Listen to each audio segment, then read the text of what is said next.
désormais libres de le louer, de danser, de chanter pour lui parce que nous savons ce qu'il représente. Amen, amen. Qu'il y ait des chants magnifiques aujourd'hui. Les textes sont très profonds et merveilleux. L'amour de Dieu comme un océan dans lequel nous pouvons venir. Et viens déposer le fardeau qui pèse sur toi. Viens le déposer en ces lieux. Parce que dans ces sanctuaires, Dieu est là. Et je voudrais te confirmer ce matin que Dieu est dans ces sanctuaires. Et si tu es chargé et fatigué, tu peux te décharger sur lui.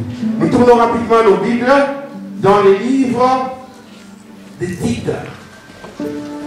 Les titres des titres.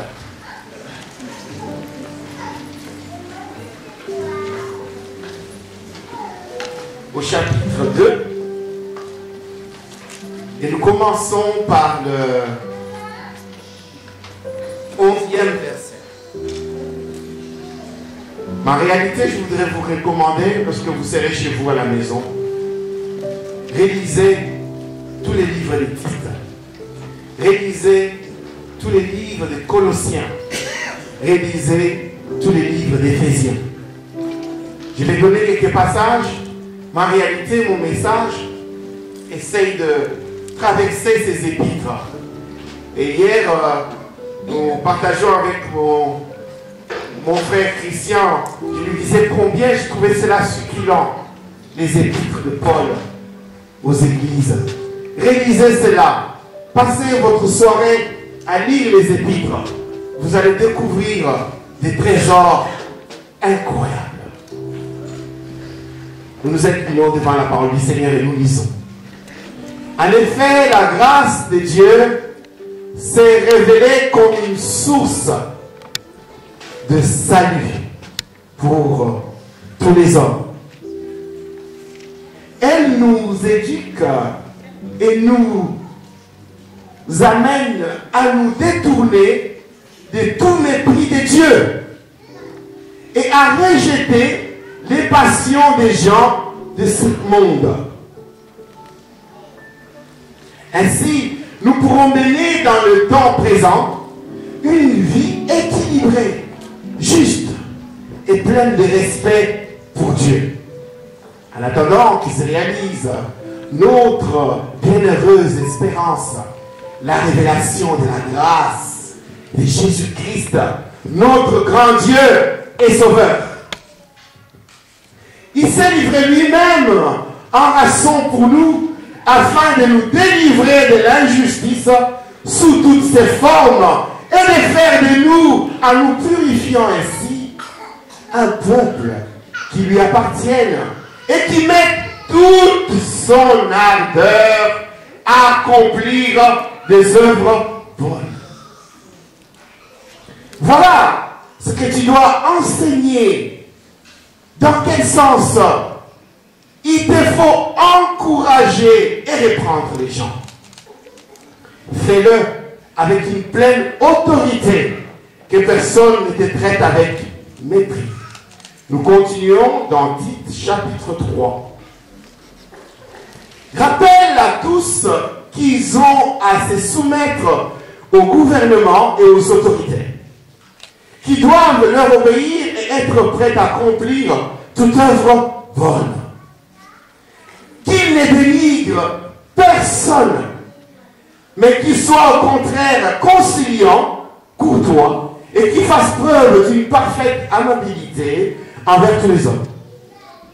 Car il fut un temps où nous-mêmes, nous vivions en insensé dans la révolte contre Dieu, égarés, esclaves de toutes sortes de passions et de plaisirs. Nos jours s'écoulaient dans la méchanceté et dans l'envie. Nous étions haïssables et nous nous haïssons les uns les autres. Mais quand Dieu, notre Sauveur, a révélé sa bonté et son amour pour les hommes, il nous a sauvés. S'il l'a fait, ce n'est pas parce que nous avons accompli des actes conformes à ce qui est juste, Non. Il nous a sauvés parce qu'il a eu pitié de nous. En nous faisant passer par le bain purificateur de la nouvelle naissance, c'est-à-dire en nous renouvelant par le Saint-Esprit. Cet esprit, il a répandu avec abondance sur nous par Jésus-Christ, notre Sauveur. Il a fait pour que, déclarés justes par sa grâce, nous devenions les héritiers de la vie éternelle qui constitue notre espérance. C'est là une parole certaine. Et je veux que tu insistes fortement sur ces choses, afin que ceux qui ont cru en Dieu s'appliquent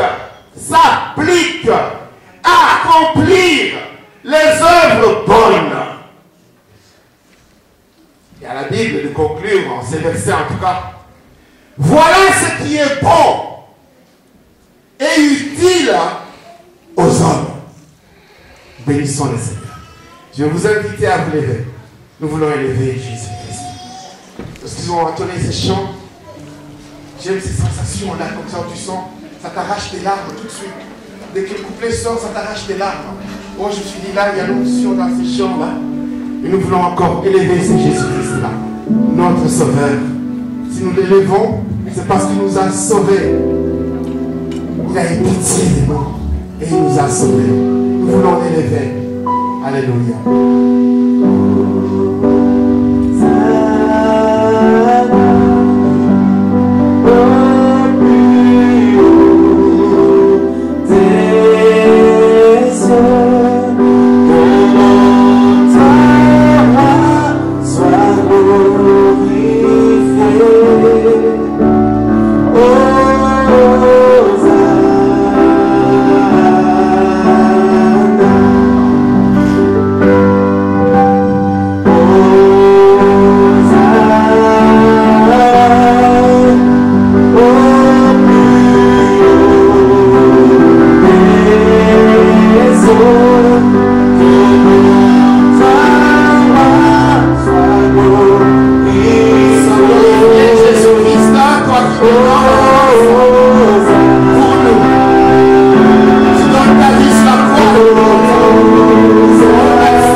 Assis-toi à ma droite, jusqu'à ce que j'aie fait tes ennemis ton marchepied. Jésus-Christ, tu as vaincu le monde. Tu as vaincu le péché. Tu as triomphé de la mort. Tu es descendu dans le séjour de mort. Et tu es monté vers le Père. Nous élevons encore ton nom plus haut. Nous t'élevons encore plus haut encore, Seigneur.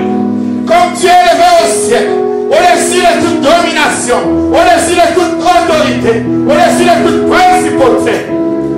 Seigneur, nous t'appelons encore dans cette salle, que tu règnes et que tu viennes déposer ton onction, que tu viennes déposer ta parole dans le cœur de ton peuple, et que ton peuple sorte de ces lieux, rapproché encore plus de toi, parce que tu es Dieu. Tu dis que nous t'élevions encore plus haut. Sois béni. Au nom de Jésus, nous avons prié. Maintenant, moi, je m'efface, je diminue devant ta face, et je t'élève plus plus haut pour que toi tu parles. Je t'élève plus haut pour que toi tu enseignes. Je t'élève encore plus haut pour que toi tu transmettes la vérité à l'église. Je m'efface devant toi. Que mes pensées s'étaisent. Que mon intellect s'étaise.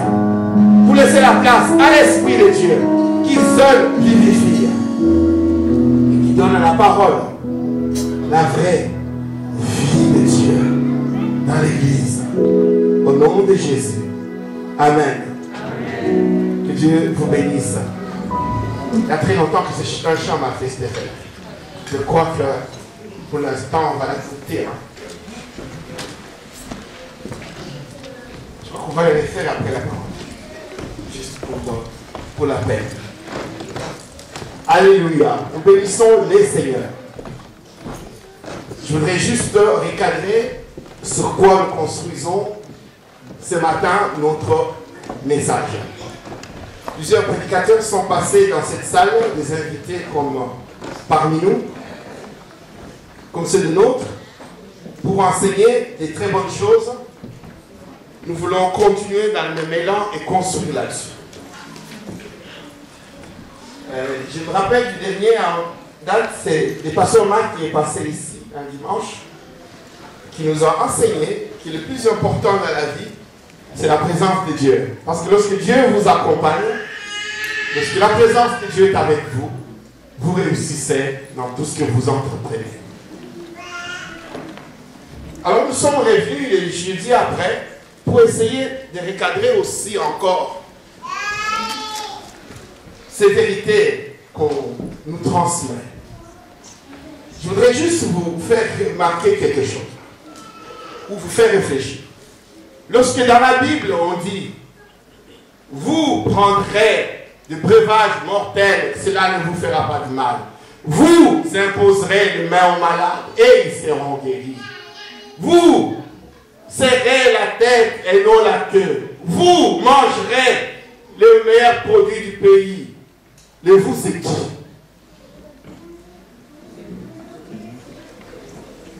Pas facile à répondre. Les vous, c'est qui? C'est pas si évident. Nous, là, c'est qui? Quand tu dis nous, nous qui?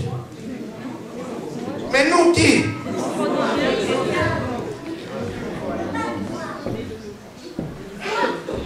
Il est important de comprendre ces choses. Parce que nous risquons de nous attribuer des choses dans la Bible qui ne nous concernent pas. Simplement parce que nous n'avons pas droit au chapitre. Alors nous sommes revenus un jeudi ici, dans Psaume 15. Nous avons démontré qu'il y a des conditions pour être à la montagne de l'Éternel. Ne s'appelle pas Israël qui veut. Ne reste pas à la montagne de l'Éternel qui veut. Il ne suffit pas de dire maudit soit celui qui touche le loin de l'Éternel. Et quand tu te dis ça, tu te mets dans le loin. Est-ce que tu y es dans les critères d'être parmi les loin?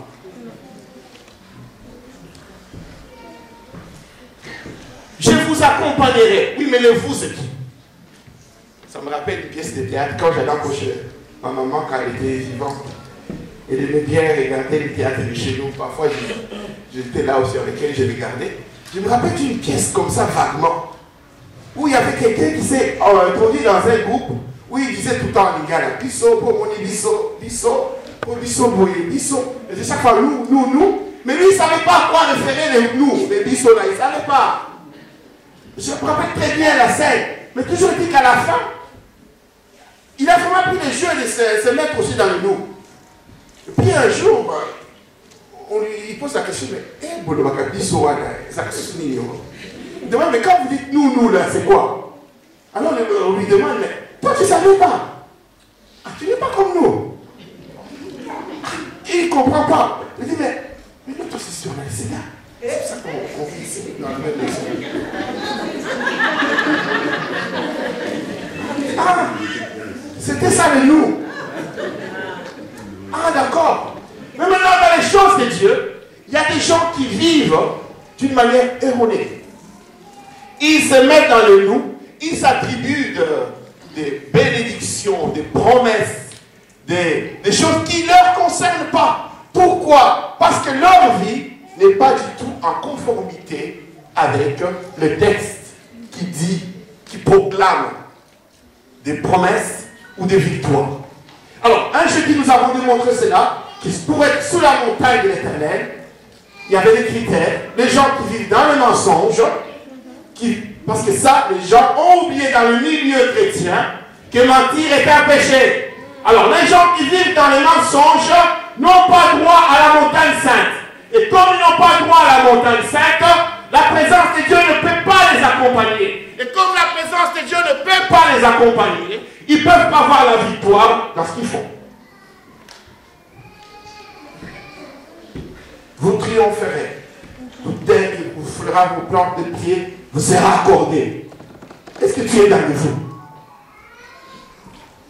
Alors nous sommes réunis encore avec le psaume 81, démontrer que Dieu voudrait que l'Église comprenne sa parole, entende sa parole, la comprenne et la vive, afin qu'il s'élève. Dieu dit, si mon peuple pouvait simplement m'écouter et entendre ma parole, je me serais levé à un seul instant pour disperser ses ennemis, pour terrasser ses poursuivants. Oh, mais si mon peuple pouvait m'écouter. Le problème, c'est que les gens dans l'église n'ont pas le temps d'entendre la parole, ne connaissent pas la parole, et de fait, ils ne peuvent pas vivre les conditions requises pour voir la main de Dieu dans leur vie. Alors, ce n'est pas que Dieu soit devenu menteur dans ses promesses. Le problème, c'est que toi, tu t'es exclu des conditions, des critères ou du cadre légal qui peuvent obliger Dieu à agir en ta faveur. Je vais enseigner ces choses. Je dis, mais comme toi, tu ne viens pas jeudi, tu es mal nourri. Tu souffres de kwashiorkor. Tu souffres d'une malnutrition spirituelle. Et alors, il y a des lacunes dans ta vie et il y a des choses qu'on ne sait pas. Alors, tu reviens tout le temps avec les mêmes problèmes parce que tu n'as pas le dépôt de ta parole en toi. Et les jeudis passés, nous avons vécu un très grand moment ici de la parole. Avec l'ancien Eric. Oh, avec quand on faisait même ces chants de téléphone plus haut, je pense à lui. Parce que Jésus nous a enseigné la signification de l'élévation de Jésus au ciel. Jeudi, c'était férié. On dit ascension. Et ascension, les fonctions là. Ascension. Jeudi, c'était ascension. La série nous a expliqué ce que ça veut dire et l'essence de cela. Comment Jésus a-t-il été élevé? Oh, mais c'était un moment formidable. Mais tu étais où, toi? Pourtant, c'était férié. Il n'y avait pas de travail, il n'y avait pas d'école. Mais la salle, tu n'étais pas là. Bien aimé, je voudrais vous dire, si vous voulez grandir dans les choses de Dieu, si vous voulez voir la main de Dieu, vous devez assister aux réunions de l'Église. Ces réunions sont organisées pour vous, au nom de Dieu, et Dieu vient dans ces réunions-là. Alors, lorsque vous êtes absent, vous ne bénéficiez pas de ce que Dieu veut vous transmettre, et vous continuez à boitiller dans votre marche avec le Seigneur, parce que vous n'avez pas de base solide. Que Dieu vous bénisse. J'espère vous retrouver jeudi prochain. Revenons dans notre texte. J'ai intitulé ce message L'Évangile produit en nous une vie différente de celle du monde. Mais je trouvais que c'était trop long. Alors, j'ai reformulé. J'ai dit, la vie en Christ n'est pas celle du monde. La vie en Christ n'est pas celle du monde. Nous retournons maintenant dans le titre. Comment? La vie en Christ n'est pas celle du monde. La vie en Christ est une autre. La vie du monde est une autre. On ne peut pas avoir les deux à la fois. Tu as compris les titres, ma soeur? Paul dit comme ça à Tite. Je vais essayer d'aller vite parce que j'ai déjà pris 20 minutes. Paul dit à Tite, en effet, la grâce de Dieu s'est révélée comme une source de salut pour tous les hommes. Je voudrais condenser tout cela, que ça sera impossible. Je termine tout ce que j'ai prévu aujourd'hui, je reviendrai là-dessus une autre fois. Je veux que tu me suives attentivement. Les versets, je vais te les donner à la fin, tout ce que j'ai utilisé, mais suis-moi, prête-moi ton oreille et ton cœur. Paul dit que la grâce de Dieu, c'est la source de salut pour tous les hommes. En effet, nous sommes sauvés par la grâce. Nous n'avons pas eu de mérite pour être sauvés. Mais qu'est-ce que cela veut dire? Est-ce Dieu, au dernier jour, ouvrira les portes du royaume des cieux? Il dira, je suis un Dieu plein de grâce. Que les prostituées entrent, que les ivrognes entrent, que les margoulins entrent, que les malfaiteurs entrent. Je suis plein de grâce. Donc, ils sont sauvés par grâce. C'est ça que ça veut dire. Je n'ose pas me répondre. On est sauvé par la grâce. Ce n'est pas par les œuvres. C'est la grâce de Dieu qui nous sauve. Donc, on arrive là-bas. Celui qui a vécu en faisant les chékoulas, celui qui a vécu en faisant la prostitution. On arrive devant la porte du royaume des cieux. Parce que vous êtes sauvés tous par la grâce, la porte est ouverte, nous y entrons.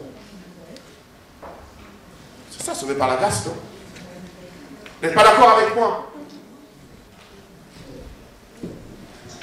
Je veux aujourd'hui que les Saint-Esprit t'expliquent des choses. Je veux que les Saint-Esprit t'enseignent à comprendre la différence entre les rêveries des gens et la réalité de la parole. Hier, j'étais des gardes à Edith Cavell. Dieu a fait grâce que je n'ai pas eu beaucoup de travail. J'ai réussi à lire Colossiens, Éphésiens, Tite. Et j'ai compris la pensée que Paul essaie de transmettre à l'Église. D'abord, Paul dit ceci. La connaissance de Dieu a tellement augmenté à son époque qu'il n'était jamais arrivé à ce niveau-là depuis la création. Pourquoi? Parce que lui, il estime qu'il a enfin compris le secret de Dieu concernant son plan pour le salut de l'humanité. Paul dit, en lisant ces choses, vous comprendrez quelle est la mesure que Dieu a déposée de moi de la connaissance de son plan secret, à savoir réunir toutes choses en Christ pour qu'il n'y ait plus ni juif ni grec et que les saluts soient donnés par grâce. Mais alors les portes sont ouvertes pour tout le monde. Non, bien aimé. La vérité est celle-ci. Dieu en tant que sauveur descend vers l'humanité nous sauver par grâce, oui. Mais cela veut dire quoi? Paul décrit la condition humaine. Paul dit ceci. L'homme, dans ma version du Seigneur, on dit l'homme abandonné à lui-même. L'homme abandonné à lui-même vit selon ce que son cœur, son corps lui dicte. Selon ce que son esprit humain lui dicte. Mais lui dicte vers quoi? Vers les passions viles. Il le dicte vers quoi? Vers la destruction. Il le dicte vers quoi? Mais vers toutes les obscénités que vous pouvez vous imaginer. Oh, si vous voulez vous en référer, je vous recommande simplement de regarder les séries américaines. Allez voir ce qui se passe à Las Vegas, là où la débauche a pris vraiment le corps. Allez regarder. Ça, c'est l'homme abandonné à lui-même. Maintenant, Paul explique ceci. Que l'homme étant dans cette condition-là, Dieu n'a pas exigé que l'homme pose un acte quelconque pour les sauver. Dieu prévoit par lui-même un moyen de salut. Il descend vers l'homme qui est toujours à Las Vegas. Dieu n'a rien exigé. Il le fait par grâce. Mais ce que j'essaie de te dire aujourd'hui, c'est qu'une fois maintenant Jésus-Christ vient à toi, il t'ouvre la porte de la grâce, du salut éternel, tu entres en lui. Paul nous explique qu'en ce moment-là, l'Esprit de Dieu vient renouveler l'humanité qui est en toi. Pour qu'en étant sur la terre, tu vives maintenant, non pas selon les normes terrestres, mais que tu vives selon les normes célestes. Alors Paul explique ceci. Lorsque maintenant, par grâce, tu as le salut, tu entres en Christ, Christ opère en toi. Je trouve une prostituée. Je lui enseigne la parole de Dieu. Si tu crois en Jésus-Christ, tu seras sauvé. Elle croit en Jésus-Christ, elle entre dans le salut. Mets-toi un peu. Nous revenons les lendemains avec les ministères de la condition féminine. Nous trouvons une autre prostituée. Nous lui disons, ma soeur, ce que tu fais n'est pas bien. Dans le cas du ministère de la commission féminine, on a ouvert un atelier de couture. On va t'encadrer là-bas.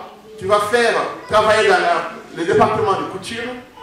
Et cette sœur, cette femme arrête la prostitution. Commence à travailler dans l'atelier de couture. Les dieux ont arrêté la prostitution. N'est-ce pas oui? Les dieux ont arrêté la prostitution. Maintenant, Jésus-Christ revient. Est-ce que les deux vont-elles entrer dans le royaume de Dieu ou pas? Pourquoi? Mais l'autre a arrêté aussi la prostitution.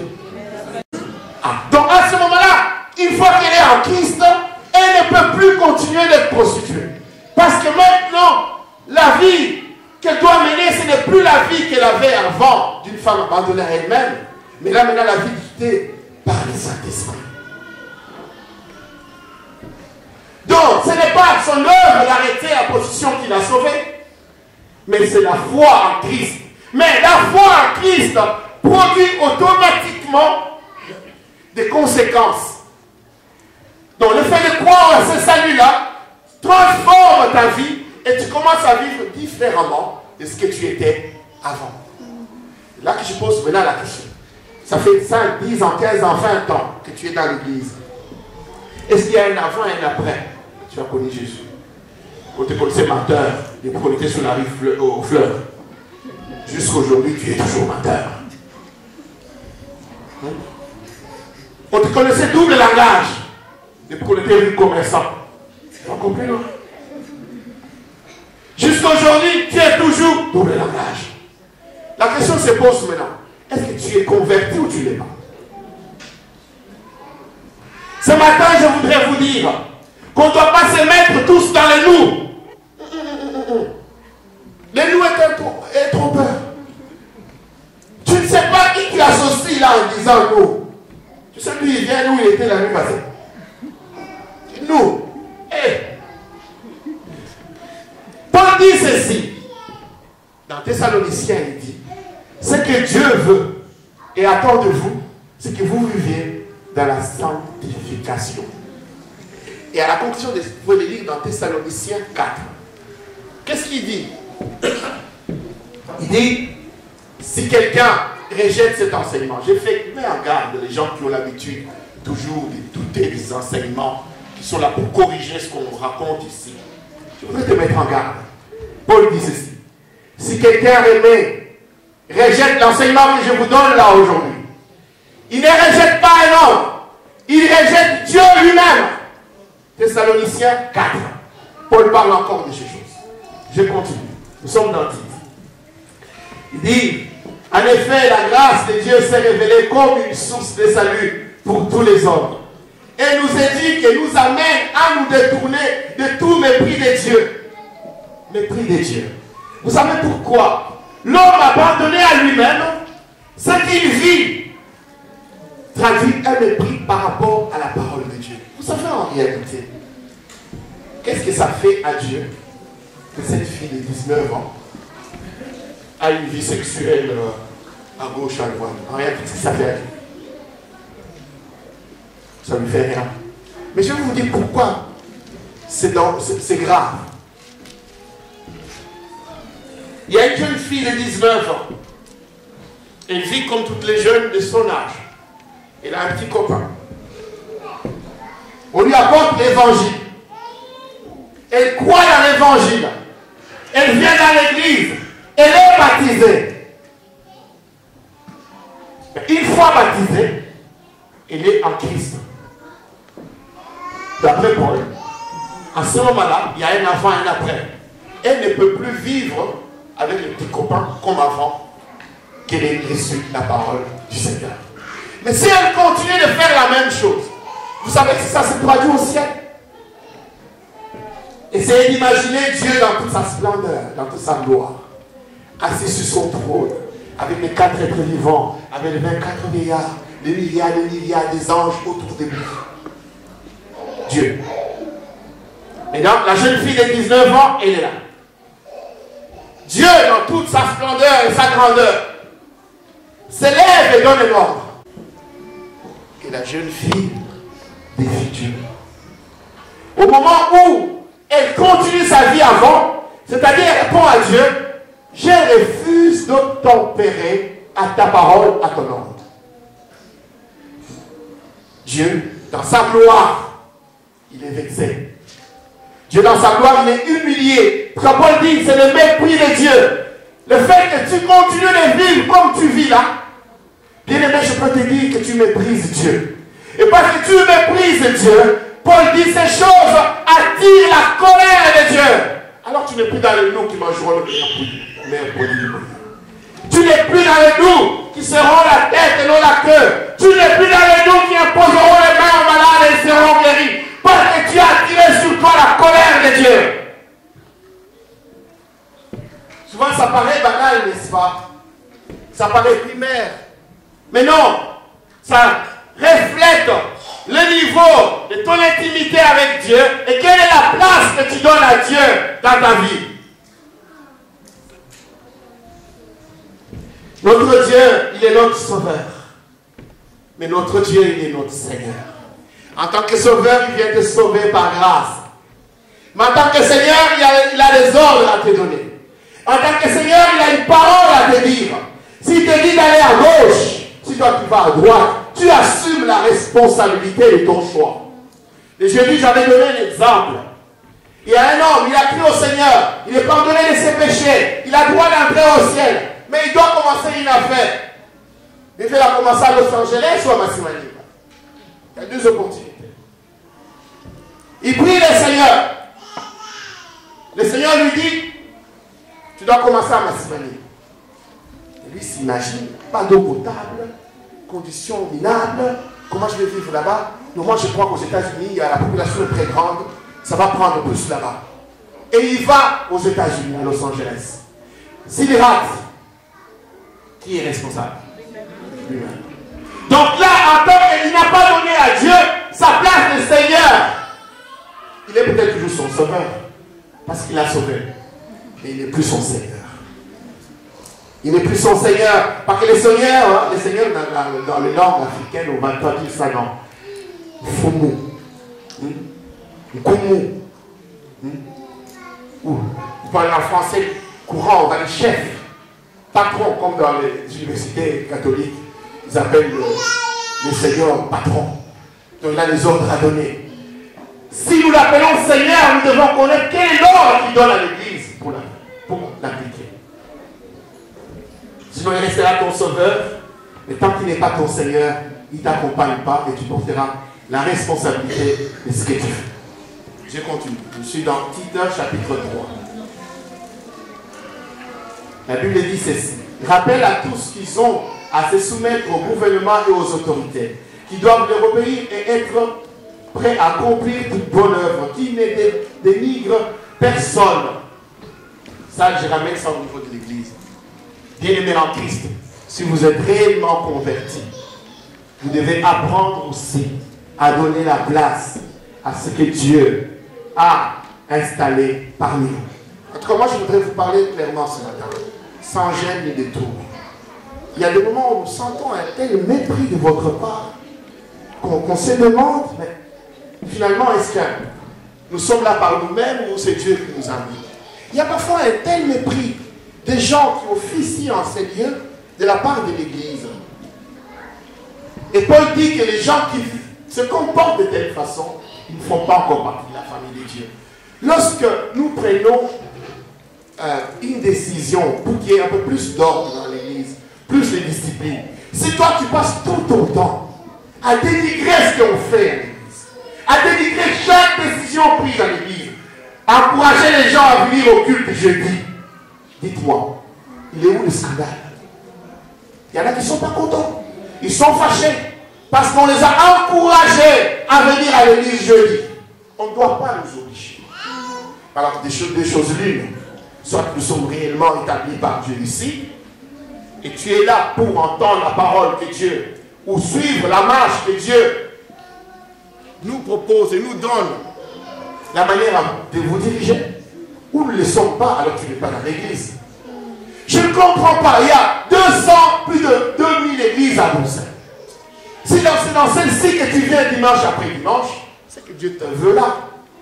Mais tu dois aussi donner honneur à Dieu qui a placé certaines personnes à la charge de l'église.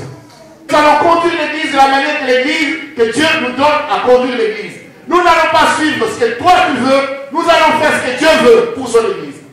Amen. Quand on donne un peu d'ordre dans les choses, il y a des responsables d'un département. Quand il y a un problème, adressez-vous au responsable du département. Il nous en fera part. Mais on ne doit pas vivre dans l'anarchie la plus complète. Et dès qu'on essaie de mettre un peu d'ordre, ça heurte les gens. Alors, en toi, est-ce qu'il y a l'esprit de quelqu'un qui a reçu le Christ, qui a été transformé, ou en toi, il y a encore l'esprit de rébellion, l'esprit qui agite le monde, l'esprit qui méprise l'autorité établie par Dieu, et Dieu Paul dit, si c'était le cas, tu attires sur toi la colère de Dieu. Voilà, maintenant on peut enregistrer. La Bible dit ceci.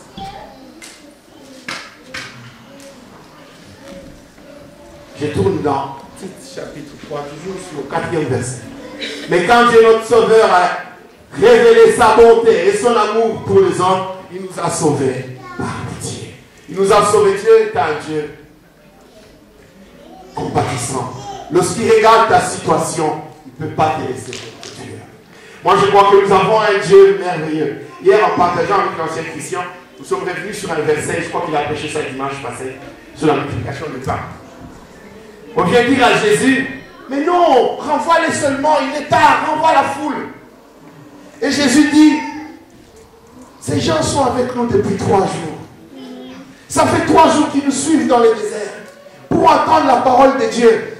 Si je les renvoie comme ça, la force leur manquera d'arriver là où ils sont. Oh bien-aimé, je voudrais te dire ce matin, Dieu n'a pas fermé les yeux sur toi. S'il peut se préoccuper de la condition physique, Dieu dit, ils seront fatigués. Dieu se préoccupe de ton cas, bien-aimé. Je voudrais te dire que ton cas intéresse Dieu. Dieu, il a pitié de toi. Pas il te sauve par pitié. Et lorsqu'il regarde aussi ta situation, il a pitié. Vous savez, il y a de ces situations, on n'a pas de solution. Ni les médecins, ni les avocats, ni les autorités gouvernementales. Personne n'a de solution pour toi. Je voudrais vous dire ce matin, bien-aimé, Dieu, il a encore pitié de toi. Sa miséricorde se renouvelle encore pour toi ce matin. Il n'est pas tard parce qu'il est un Dieu compatissant. Jésus dit, je ne peux pas les renvoyer comme ça. Il faut d'abord que je leur donne à manger pour qu'ils aient la force. Dieu ne peut pas te laisser mourir dans la faim avec tes enfants. Dieu ne peut pas te laisser souffrir avec tes études. Il sait que si tu rates encore cette année, tu risques de perdre la force de continuer. Dieu va te visiter, ma soeur. Dieu va te visiter, mon frère. Il sait que si tu tardes encore et que tu ne te maries pas cette année, la force risque de te manquer, d'arriver jusqu'au bout. Il faut qu'il intervienne, bien-aimé. Il faut que tu te maries avant qu'il ne soit trop tard, avant que tu tombes dans la débauche. Il faut que Dieu intervienne, parce qu'il ne peut pas te renvoyer comme ça. Et bien-aimé de Dieu, je voudrais vous dire, Dieu est un Dieu d'ordre. Il ne peut pas vivre autrement que tenu par sa parole. Dieu ne peut pas agir autrement que selon le cadre légal de sa parole. C'est pourquoi ce matin, je vous en conjure, bien-aimés. Révélez dans la parole de Dieu. L'évangile de l'Éternel. La parole de Dieu ne consiste pas dans le chant et les danses, bien-aimés. Nous ne pouvons pas continuer d'être en Christ, de vivre comme nous vivions avant. Ce n'est pas possible. Alors en ce moment-là, nous rejetons Dieu et nous descendons de la montagne. Et lorsque nous sommes plus à la montagne, Dieu ne peut pas intervenir. Bien-aimés, vous avez assez traîné dans votre misère. Mais je voudrais vous dire que Dieu vous regarde et dit, si simplement tu pouvais entendre sa parole aujourd'hui et revenir dans la vraie parole. Oh, toi qui vis dans les mensonges, il est temps que tu arrêtes. Toi qui vis dans la duplicité, il est temps que tu arrêtes. Et toi qui vis dans l'immoralité, Paul dit, ces choses normalement ne devraient même pas se nommer parmi vous. Pourquoi? Parce que vous êtes des citoyens célestes. Et les citoyens célestes doivent démontrer l'éclat de Dieu sur la terre et vivre la vie selon les normes célestes. et non pas les normes terrestres. Et à ce moment-là, l'impudicité, les mensonges, les vols ne devraient même pas se nommer parmi vous. Oh, qu'est-ce qui se passe aujourd'hui? J'ai fait une émission avec le pasteur Gogo. On nous parle du réveil. On nous parle du réveil au Congo. On nous parle du réveil ici. Moi, j'ai du mal à croire qu'il y a un réveil. J'ai du mal à croire qu'il y a un réveil. Parce que le réveil signifie que ces gens-là sont entrés réellement en Christ, qui vivent la vie de Christ. Oh, bien-aimé, lorsque je regarde l'administration congolaise, j'ai du mal à croire qu'il y a un réveil au Congo. Parce que si on nous dit que 80% de la population congolaise est chrétienne, expliquez-moi alors, c'est qui cette personne que tu trouves à l'aéroport, qui t'embête et qui te demande de corruption à gauche à droite? C'est qui cette personne que tu trouves dans les départements, dans les ministères, lorsque tu as un dossier introduit, qui va te demander de le corrompre, qui va débloquer les mecs? N'est-ce pas celui qui joue à la guitare dans une église évangélique? N'est-ce pas celui qui chante dans une chorale dans une église de réveil? N'est-ce pas? La population, l'administration d'un pays, c'est monsieur tout le monde. Ce n'est pas spécialement celui qui occupe le palais de marbre. Ce n'est pas spécialement celui qui occupe le mont Galiema. Arrêtez de nous mentir. Ne mettons pas toute la responsabilité sur une ou deux personnes. C'est la population. Si elle était réellement chrétienne, convertie à la parole de Dieu, on attendra au moins qu'il y ait quelques éditions. Moi, j'attends de quoi qu'il y a un réveil au Congo. Parce que j'apprendrai qu'il y a au moins un ministre. On nous a dit qu'il y en a qui sont de bornes de guerre. Alors, c'est un ancien frère de l'église La Borne. Oui, de l'église La Borne. Oui, moi, je voudrais bien croire cela. Mais je voudrais au moins un jour entendre qu'il y en a un qui dit: moi, je suis un homme de Dieu. Je crois à la parole de Dieu. La parole de Dieu me demande de me préoccuper des autres. Je ne peux pas tout prendre pour moi-même. Non, ces systèmes, je ne peux pas. Je renonce. Vous en avez déjà entendu parler? Non. Ils vont à l'église le dimanche. Non, arrêtez. Arrêtez, ça ne sert à rien de remplir des salles. Il n'y a pas de réveil.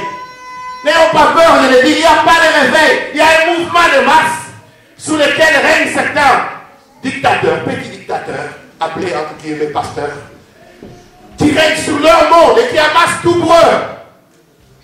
Eux, leurs enfants, ils peuvent aller en vacances aux États-Unis. Et leurs enfants, ils peuvent aller en vacances en Europe. Et ils peuvent rouler dans une grande voiture. Et à côté, tu as cette maman qui n'a même pas de quoi chauffer son petit foufou pour manger.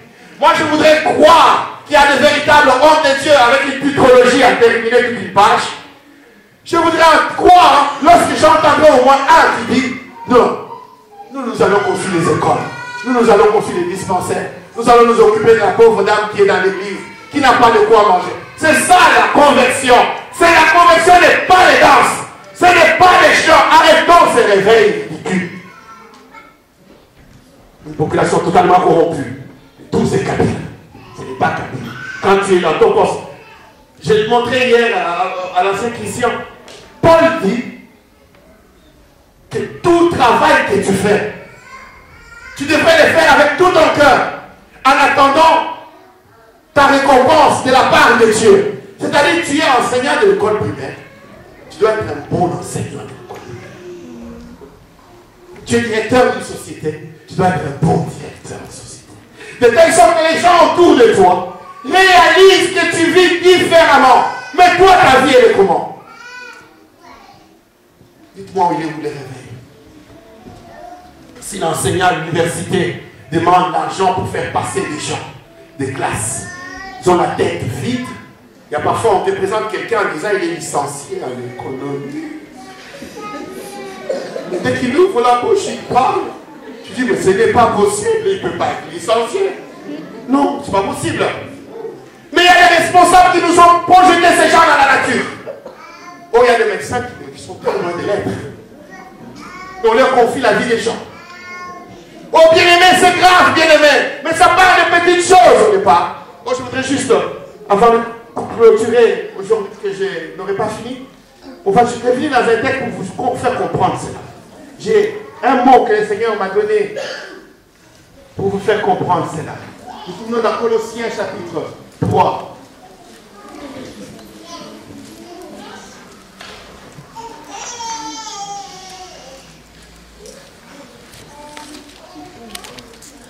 Colossiens 3, verset 5.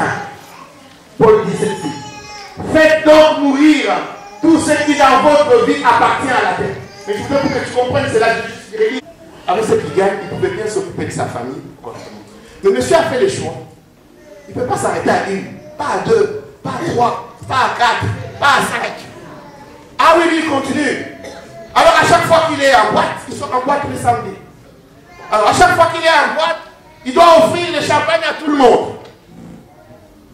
Il doit offrir le champagne à tout le monde, il doit chanter son nom. Soif de posséder, doit posséder. Et la gloire, la célébrité, doit posséder. Résultat, sa famille à la maison souffre. Vous savez, on vous paye 5 000 euros. Quand vous n'avez qu'une personne, ça suffit. Hein. On vous paye 10 000 euros, vous avez 3 personnes, ça suffit.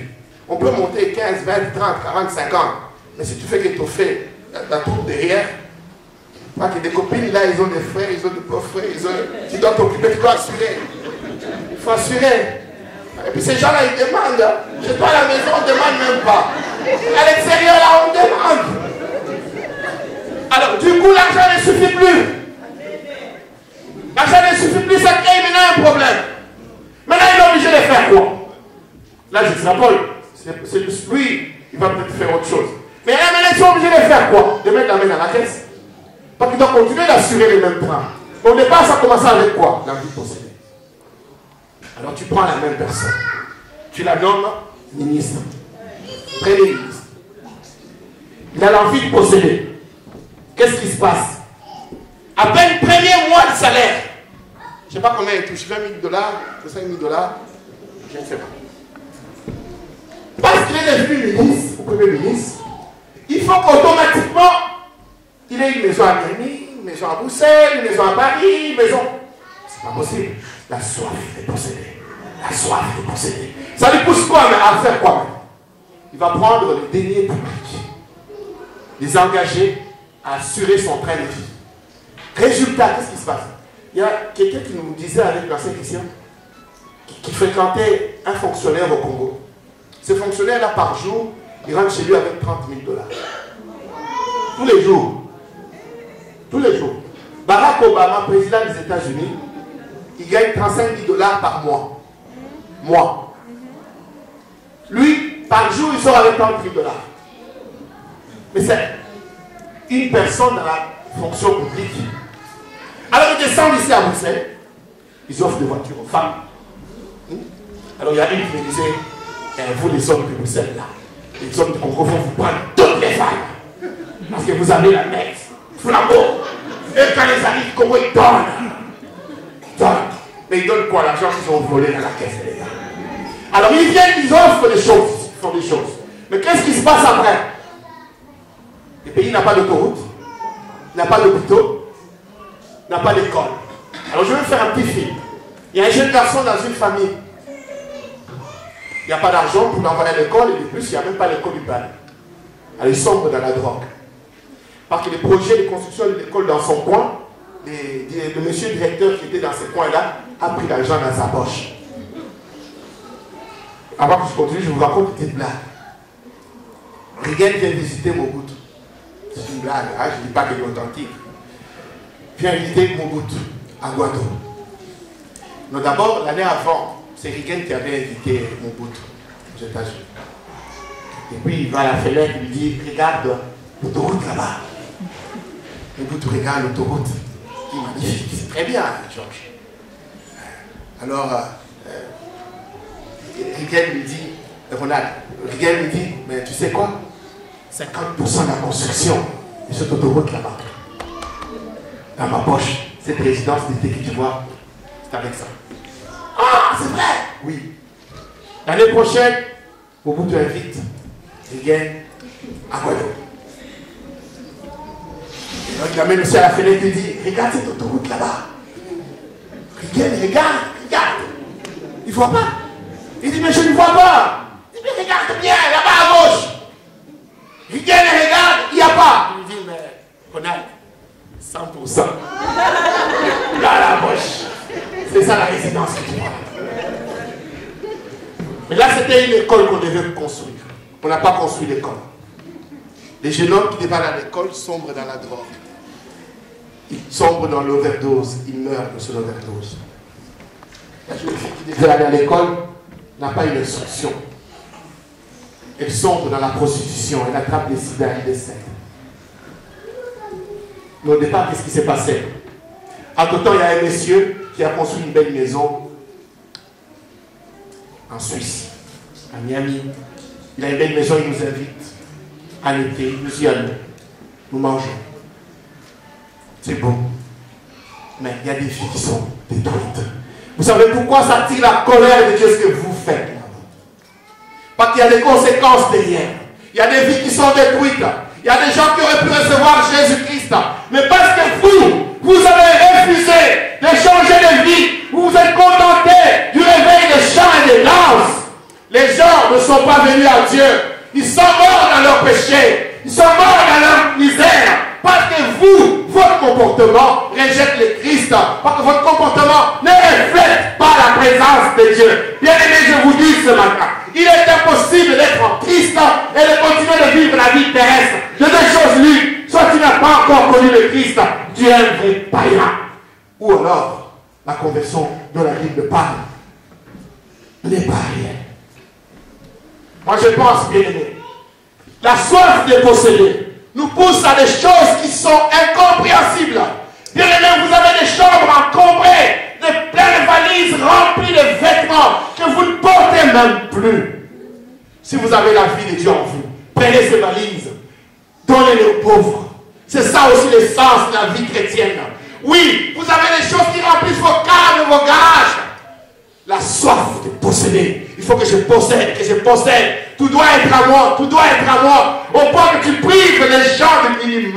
Moi, je ne comprends pas comment on peut rouler en Rolls dans un quartier où il y a des trous comme ça. Et tu passes devant une maison où tu réalises qu'il n'y a même pas une porte. Leur porte, c'est un pan qui est déjà déchiré au milieu. Et dimanche, tu vas à l'église. Jésus, ne t'élève plus haut. Donc, bien aimé, il y a un problème. Je voudrais vous dire la vérité. Notre but n'est pas de remplir la salle. Notre but, c'est que les gens se transforment réellement. L'évangile doit nous changer. L'évangile doit nous transformer. L'évangile doit faire de nous des citoyens célestes et non pas des citoyens terrestres. Parce que derrière nos actes, ça reflète la présence ou la non-présence de Dieu. Je suis parti du postulat du pasteur Mike. Pour réussir dans ce que vous entreprenez, Dieu doit être avec vous. Mais Dieu ne peut pas être avec vous lorsque vous vivez selon les normes terrestres, lorsque vous vivez en rebelle par rapport à Dieu, lorsque vous attirez la colère de Dieu sur vous. Vous ne pouvez pas dire la vérité à votre frère. Vous préférez toujours mentir, toujours mentir. Vous attirez la colère de Dieu et lorsque vous avez fini, lorsque tu prends ton téléphone là, je n'ai pas le temps de développer tout ce que j'avais prévu. Il y a ce que Paul recommande maintenant que tu dois faire dans la vraie vie. Il parle de la bonté, avoir le bon cœur. Oh, je voudrais t'aider à comprendre quel est l'état de ton cœur. Tu sais, si tu veux savoir quel est l'état de ton cœur, lorsqu'on parle dans l'église d'une sœur qui est rejetée par son mari qui est parti, ou on parle d'un frère qui est dans des problèmes juste là, quelle est ta réaction quand tu es chez toi tout seul? Dans ta douche. Quand tu penses à cette sœur-là, qu'est-ce que tu dis en toi? Toi-même, il est bon. C'est ça le véritable état de ton cœur. L'état de ton cœur n'est pas quand tu me vois que tu dis, quand tu es. Ce n'est pas ça. Ce n'est pas ça l'état de ton cœur. L'état de ton cœur, c'est quand tu es seul chez toi, dans ta douche. Il arrive à un moment donné, une petite pensée traverse toi, Patrick. C'est ça l'état de ton cœur. Paul dit que ça attire la colère de Dieu. Alors si tu es dans le cas, je vais te donner le temps de repentir. Il y a des gens dans cette église, ça fait 5 ans, 10 ans, 15 ans qu'ils sont là. Mais dans la connaissance de Dieu, dans la vie réelle de la chose de Dieu, ils sont loin de connaître Dieu. Ce n'est pas étonnant alors que nous voyons, que nous prions, nous imposons les mains, souvent rien ne se passe, parce que les gens se sont exclus des critères. Ils se sont exclus des critères. Mais moi, j'ai une conviction, excusez-moi, qu'il est très compliqué de vivre cette vie évangile. Il est très compliqué de vivre cette vie d'évangile. Paul dit ceci, je crois que c'est dans Romains. Il dit, ce n'est pas que l'homme abandonné à lui-même. Oh, ça fait même pitié à la fois. Ce n'est pas, il est misérable, qui le délivrera de ce corps. Alors il dit, ce n'est pas qu'il ne veut pas vivre la sainteté. Mais en réalité, il ne peut pas. Oh, pour ceux qui aiment la chimie, il y a le désordre anthropique. Ça veut dire anthropique quoi? Anthropique. Il y a le désordre anthropique dans la thermodynamique.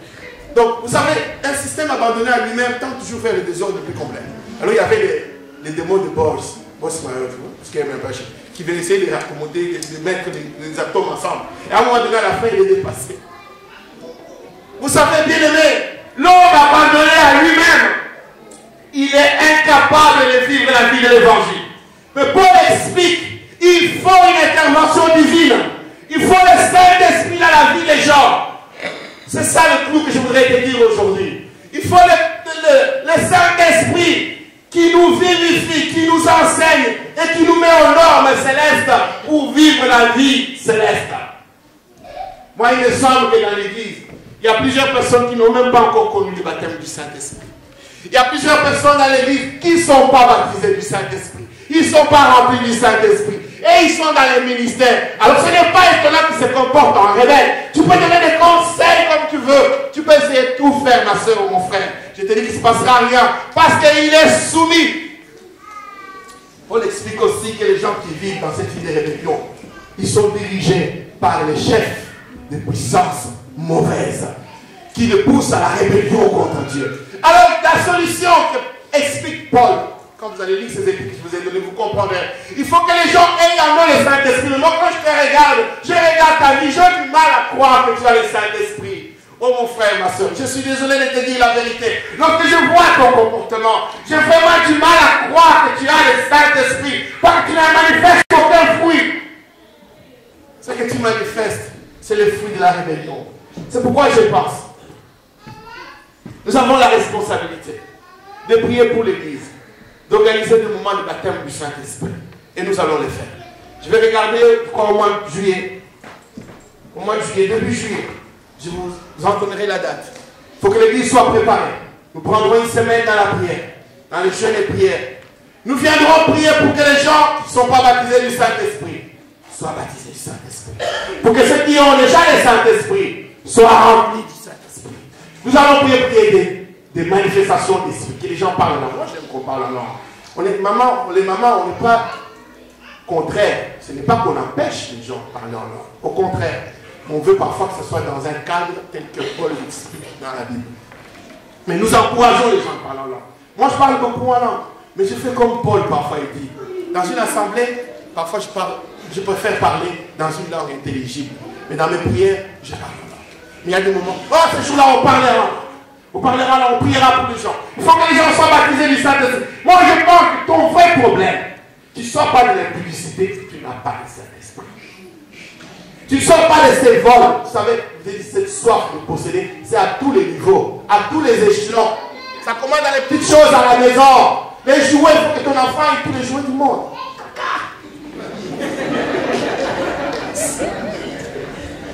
La soif de posséder. Et ça t'amène à des choses. Mais il faut que le Saint-Esprit t'éduque. Dans le Bible, le titre que nous avons lu, il a dit, il nous éduque. Il nous enseigne. Que le Saint-Esprit nous aide. Mais ce matin, je voudrais m'arrêter là. Et je t'ai demandé si tu es là. À la lumière de cette parole, je ne sais pas si tu es sur la montagne. Est-ce que tu es à la montagne de Dieu? Je ne sais pas. Est-ce que je ne sais pas à la lumière de cette parole?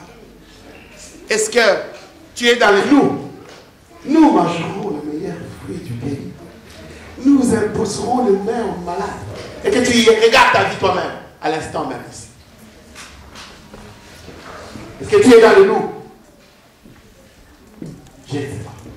Et si tu ne l'es pas, nous sommes inclinés dans la prière. Nous sommes inclinés dans la prière. Nous voulons élever Jésus-Christ.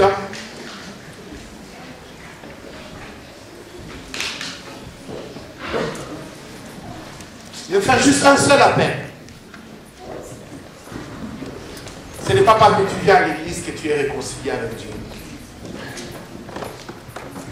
Si à la lumière de cette parole, tu veux te réconcilier avec Dieu, je ne peux pas te demander de venir devant. Je vais juste te demander de t'élever là où tu es. À la lumière de cette parole, nous sommes tous inclinés dans la prière. tu as réalisé qu'en réalité tu es un païen. Tu n'as rien de la vie de Dieu. Je peux t'élever aussi là où tu es. À la lumière de cette parole, tu réalises que tu veux faire un pas. Paul dit, quant à l'amour des uns pour les autres, vous n'avez pas besoin d'une lettre écrite de ma main. Vous savez que vous devez le faire. Mais je vous encourage à faire des progrès ensemble. Il dit, quant au rejet de l'immoralité, vous savez que ça ne devait même pas se nommer parmi vous. Mais je vous encourage encore à faire des progrès parmi vous. Tu veux faire des progrès encore avec Dieu aujourd'hui. Et Paul de dire, il faut que la parole habite en vous abondamment pour qu'elle vous enseigne et qu'elle vous amène à la stature parfaite de l'homme en Christ. À la lumière de la parole, tu as réalisé que tu as encore de progrès à faire. Tu peux t'élever aussi là-dessus. Tu veux progresser avec Dieu en rejetant l'homme terrestre pour vivre la vie selon les normes célestes. Tu peux t'élever là où tu es. Vous savez, Dieu est là, comme on l'a chanté, et les anges sont là. Si tu as honte devant les hommes aujourd'hui, de dire, Seigneur, je reconnais que ce que j'ai vu ne traduit pas ta vie. Au dernier jour, Dieu aura aussi honte de toi. Mais ce matin, la grâce de Dieu est là. La grâce de Dieu est dans la salle pour que tu entres au ciel. Tu es sûr que si Jésus est venu aujourd'hui, toi, tu sais où tu étais hier. Tu connais ta vie. Tu n'as pas besoin que tu fasses un dessin. Tu es sûr que Jésus revient là. Maintenant, tu entres au ciel. Si tu es dans ce doute, lève-toi aussi. Nous sommes tous inclinés dans la prière. Je ne veux pas voir les gens avec les yeux ouverts. Il n'y a pas de spectacle ici. C'est un moment de grâce où nous voulons élever Jésus plus haut, pas qu'il saute. Oh, tu peux t'élever aussi là où tu es. Ce n'est pas parce que tu viens chanter à l'église que tu es bonne guerre. Non. Ce n'est pas parce que tu danses tellement dans la salle que tu es dans la présence de Dieu que tu sais bien que ta vie ne correspond pas aux normes de la Bible. Tu as un problème, mon frère. Lève-toi là où tu es. Je laisse encore 30 secondes. N'hésite pas. Merci. Merci. Merci, mes bien-aimés. Merci. Même si tu es encore adolescente, et si ou alors tu laisses d'abord les choses de Dieu, tu attends de prendre la décision de suivre Dieu après. Mais tu ne peux pas être en même temps dans l'église, en chantant, en dansant à l'église, et en continuant de vivre comme les personnes qui ne connaissent pas Dieu. Ce n'est pas possible. Alors si tu es là, tu te lèves aussi. Merci, ma soeur. Merci. Encore. C'est un moment important. Merci, merci. C'est un moment important. Si tu es double jeu dans tes dossiers, tu fais des magouilles à gauche, à droite, lève-toi aussi. Dieu a pitié de toi aujourd'hui. Dieu veut te sauver. Dieu a pitié de toi. L'évangile, c'est un changement de vie. L'évangile, ce n'est pas des chants et des danses. L'évangile, c'est les changements de vie. Tu dois devenir quelqu'un d'autre. C'est un moment important où les gens doivent être sauvés. Merci, ma soeur. Oh, merci. Je sens que c'est important. Il faut qu'on insiste. Sinon, ça ne sert à rien de venir à l'église. Ça ne sert à rien de venir à l'église. Tu ne peux pas prendre la décision de dire, Seigneur, nous voulons vivre selon ta parole.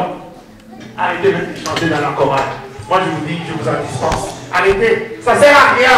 Parce que quand votre vie est double, ça ne sert à rien, tu perds ton temps. De venir à la veillée, tu perds ton temps. Prends la décision de vivre selon les normes célestes aujourd'hui. Tu peux te lever là aussi. Encore. Il y a encore 2 personnes. Il y a encore. Oui. Il y a encore. N'hésite pas. Merci, ma soeur. Merci. Encore une personne. Merci, mon frère. Oh, c'est un moment important. Nous sommes tous inclinés dans la prière. Je ne vais pas vous demander de venir devant. Et le but n'est pas qu'on vous voie. Le but, c'est que Dieu vous voie quand vous êtes. Qu'aujourd'hui, à la lumière de la parole, vous vous dites, Seigneur, oui, nous voulons être cachés avec toi à la droite du Père. Nous voulons être assis avec toi dans les lieux célestes. Et nous voulons vivre sous la terre avec les normes célestes. Pour en faire refléter la gloire de Dieu. Pour en faire refléter la lumière de Dieu.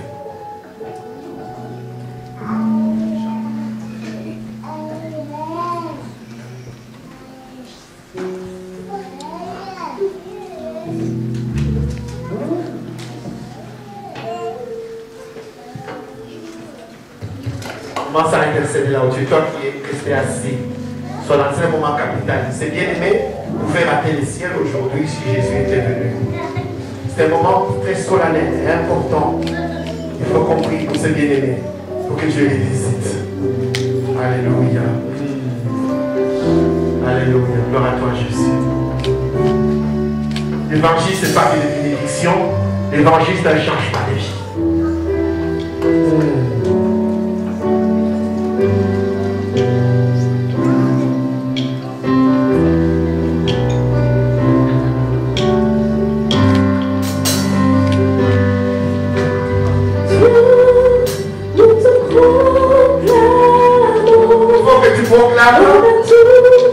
La royauté des cieux, le Seigneur qui est Dieu dans ta vie, en vivant une vie qui reflète ta parole. C'est ça le Seigneur. Il est ton Seigneur quand tu vis selon sa parole. Alléluia, nous t'appelons Jésus. Onction divine. Toucher le cœur, les conduire à la repentance. Commence à parler à Dieu dans quel époux. Demande à Dieu de te pardonner tes fautes. Demande à Dieu de te pardonner et de te laver aujourd'hui. Demande à Dieu de te laver et de te sanctifier. Alléluia. Oh Jésus. Et dans ta sainte majesté. Commence à intercéder, demande à Dieu. Il voit pitié de toi. Dieu, il voit pitié de toi. Alléluia. Oh Seigneur.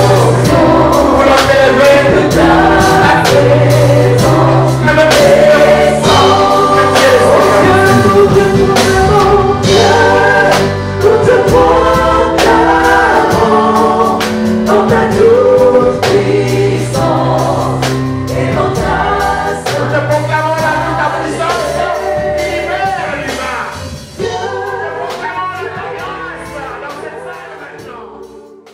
États-Unis, bata France, bata Belgique, bata Autriche, bata mokili mobimba bolandaka micro pasteur boboza kitoko ngape na uti penda Autriche ko nazokende nazozonga Autriche kaka pona micro pasteur bobo oye eza elengi sukali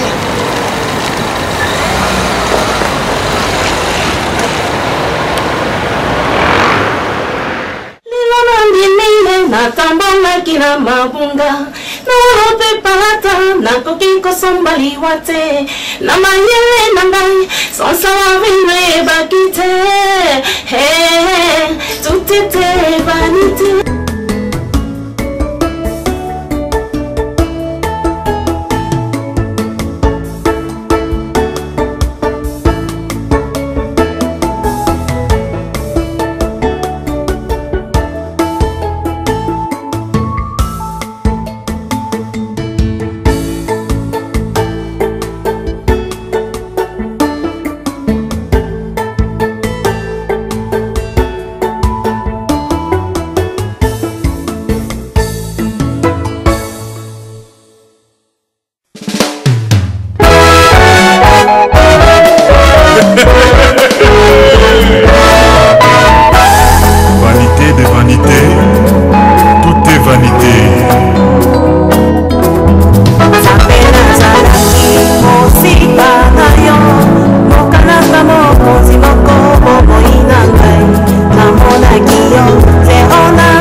CD.